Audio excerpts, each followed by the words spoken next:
Okay, today what I wanted to talk about was our IMS gateway programs, the programs that send out the listings for our clients from, and it's a really powerful program. A lot of people I don't think get to the main features of the program. So I want to show as much as I can to give you guys a little bit of a lesson on how to utilize the system. So what I'm going to do is I always use the Las Vegas market. So instead I'm going to use the Indianapolis market today just to kind of get a different picture to look at. So what I did is I opened up one of the agents databases in Indianapolis. I'm looking at a recent lead that they took, Cindy Cash. It hasn't been contacted. And if we look at the notes, under all notes here, we can see how this lead progressed. So the lead came in on March 8th. The initial emails and text messages went out, and then it's just been no contact with the client since. So what happens with this type of a lead? So first of all, let's show, if we scroll down, we can see that the suggest, the gateway, the market update, sold property updates, and the follow-up plan. So when I click on the follow-up plan and we look at what happened, because this lead came in at the beginning of March, I'll hit the disable. I want to see what actually happened. So I'm going to click the button, and it's going to, if we scroll down, we can see that the first email went out to the client on March 10th. The first text went out on March 10th. The second email went out on March 11th. And then the first suggest message automatically went out on March 11th at 11:30 a.m. Now, this suggest message is the one that's tied to the auto suggest program, but it basically looks at all the properties that the client has clicked on when they were searching on our website, and it creates an algorithm to determine, okay, this client may like these types of properties. It creates a profile for that client. In the background, we don't see it, we don't know what it's doing, but the system in the background is determining what kind of properties that the client likes. And then finally, it sent out the second text message, okay? So after all 5 of these 48-hour follow-up plan messages started, we know that the suggest program started on March 11th. So let's talk a little bit about the suggest program. The suggest program is going to, every week, is going to send out a little message to the client asking them what they think about properties. There's like 18 different messages. So once a week, it's going to send out. So if we click on that little tab, auto suggest, we can scroll down, and we can see what happened. So we can see on March 11th, it sent out 10 properties to the client. They did not click on any of them. Then the next week, it sent out 4 properties that were similar, did not click on any of them, and so on and so forth until yesterday, April 8th, it sent out 9 properties. So the client, it doesn't appear to be clicking on any properties. They could open the emails that come out, but they're not clicking on any of the properties sent from the auto suggest program. So notice the first one was March 11th. So then if we haven't spoken to the client, the system is going to automatically create what we call the gateway program. Now the suggest program right here, the only things we can do is turn it off by hitting the disable button over here on the right, or turn it back on. Those are the only things we do because it's automatic. It's going to determine what the client likes, and it's going to send it. Even if the client doesn't like it, it's going to base its decisions on what the client clicked on. So once we talk to the client and know exactly what we want, we definitely want to come in here and disable this. See how it turned red? That means that we know what the client wants this better than the system does, so we're going to turn this one off. But for now, we haven't spoken with the client, so we're just going to leave it on. And it doesn't matter because we don't know what the client wants yet exactly. So after that first suggest message went out on March 11th, gateway program says, okay, we still haven't heard from the client, so let's create the gateway program. So the gateway program is more customizable by each agent. And that's what I want to talk mostly about today, is what we do once we find out what the client is looking for. Okay, so automatically, if we go down here and we look, you can see all these emails that the system was sending. If we click on the date sent button, it'll sort it from oldest to newest. So I'm going to click on that, and we can see that on the 13th, this was the first time it sent out properties. It automatically figured out what the client wanted and went ahead and started sending things out. So notice that was March 13th. The suggest program was March 11th. right? So that's what, so we still haven't reached this client, but the system on its own has created these programs that started sending things out. So if we click on the date sent once, it's going to show us from the oldest. If we click on it again, it'll show us from the most recent, right?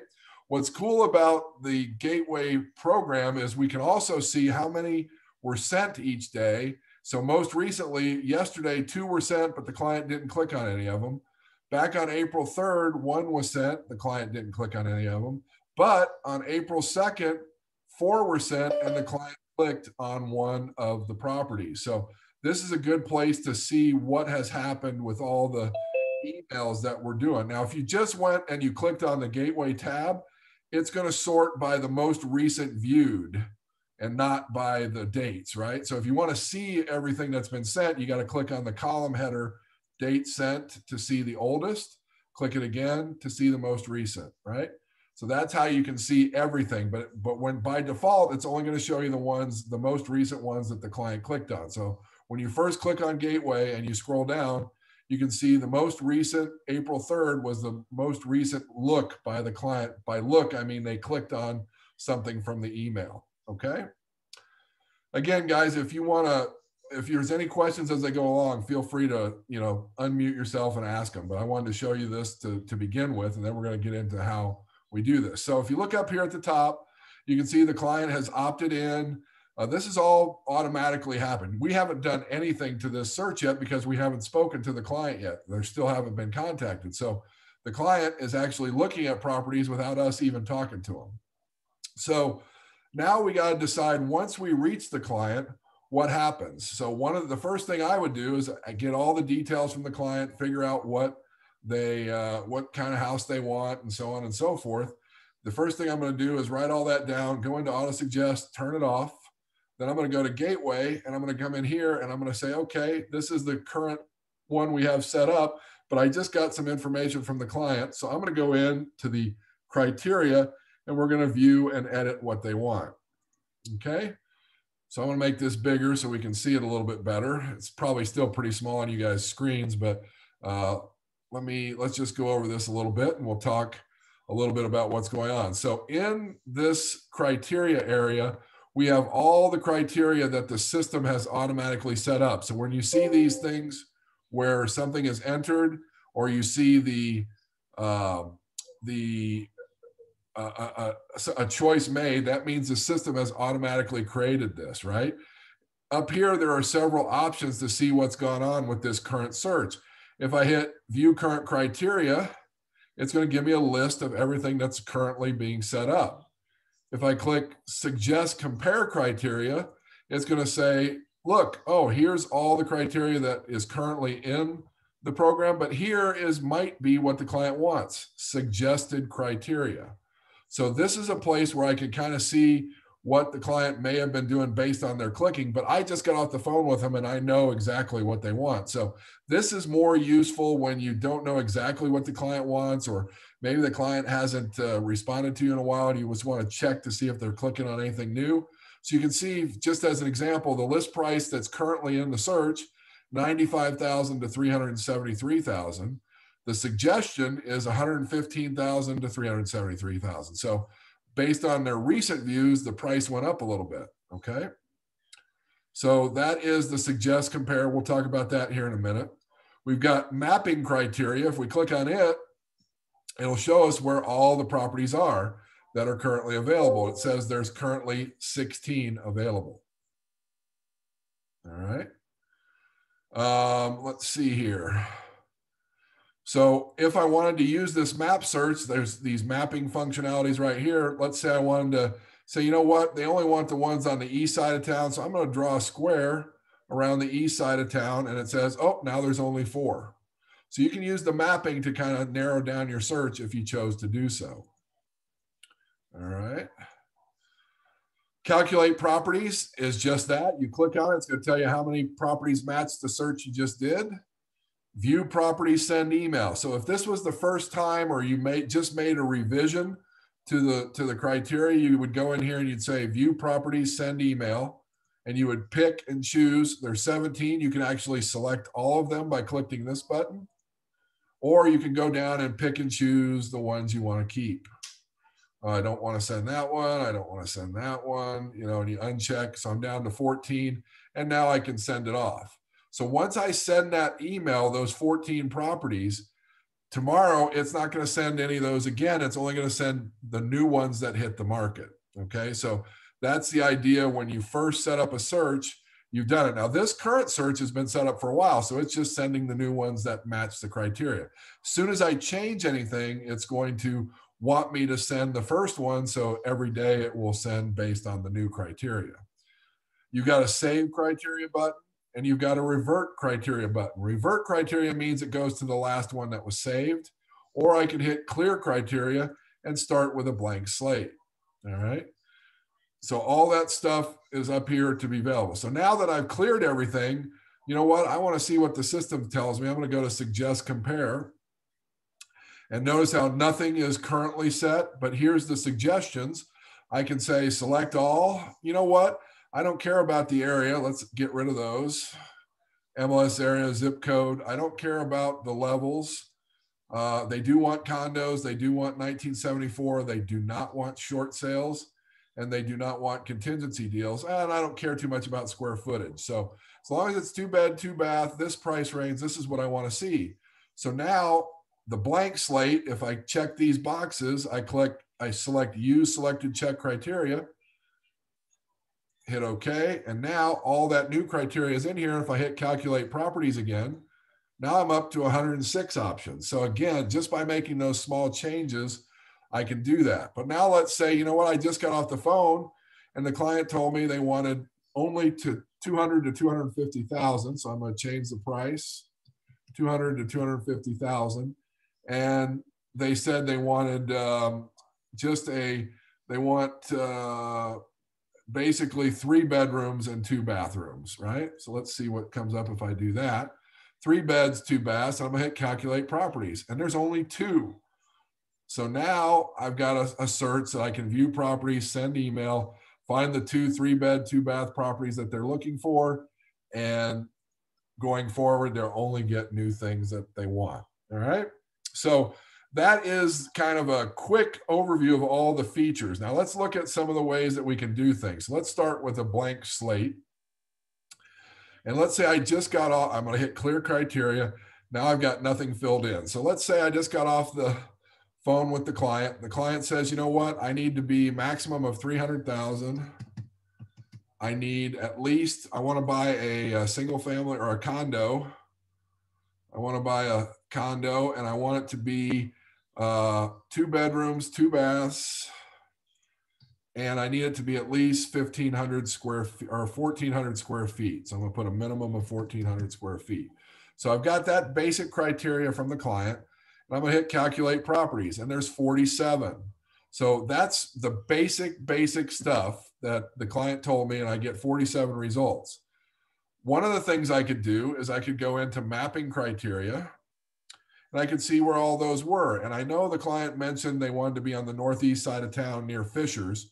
So maybe what I do is I draw a shape, start in Fishers, and just go out a little bit. Okay, that's probably good. And I hit close mapping, save changes, close mapping, and now I'm down to 11 properties, which that makes sense. So 300,000 condo, 2 bed, 2 bath, 1,400 in that area that I drew the map. Now I can view the properties, select them all, and send them out to the client once I save the criteria. I'm not going to save it now because I haven't spoken to this client. Okay, so those are some of the features you can do to make your search. And you can also draw 2 shapes. Like I could draw a square here, and I could draw a circle over here, and it's going to collect everything that's in both of my shapes. All right, so that's one of the things that the maps can do for you to find different areas of town. You can even go in real tight and find specific communities.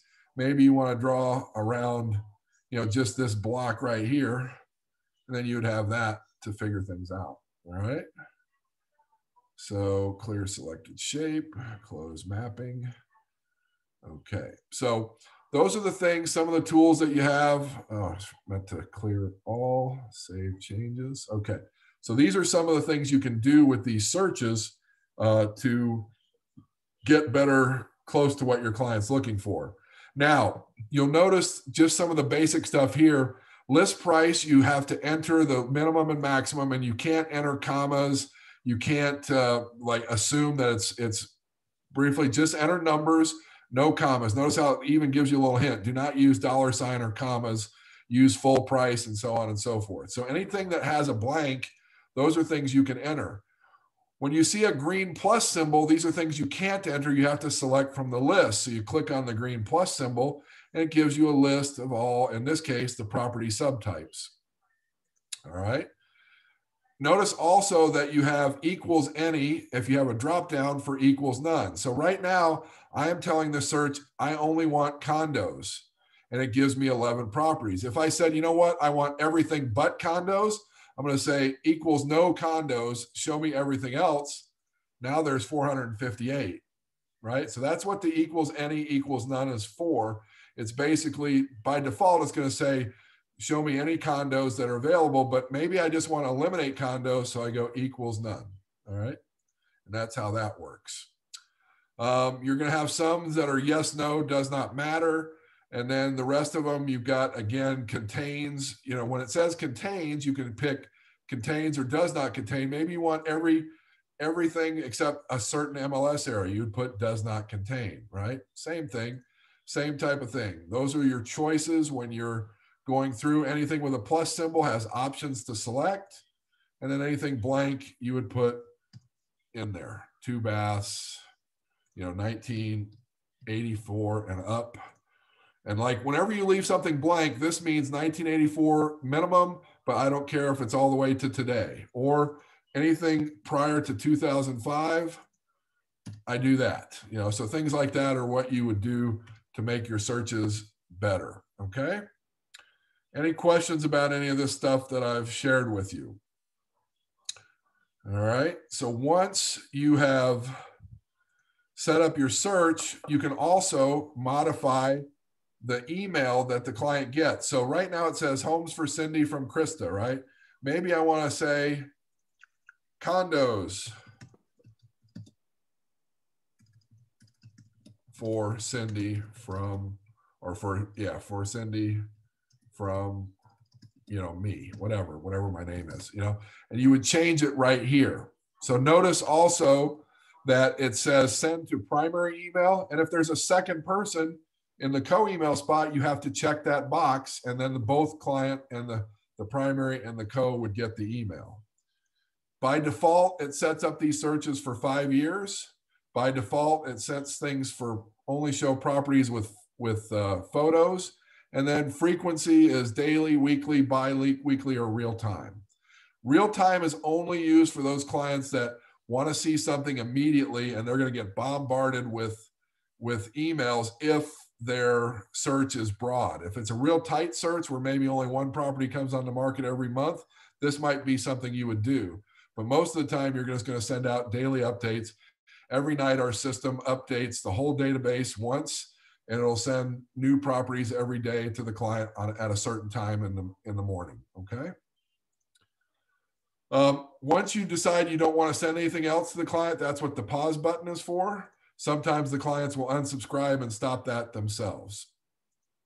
See, I got a little question down here. Let's see what somebody says.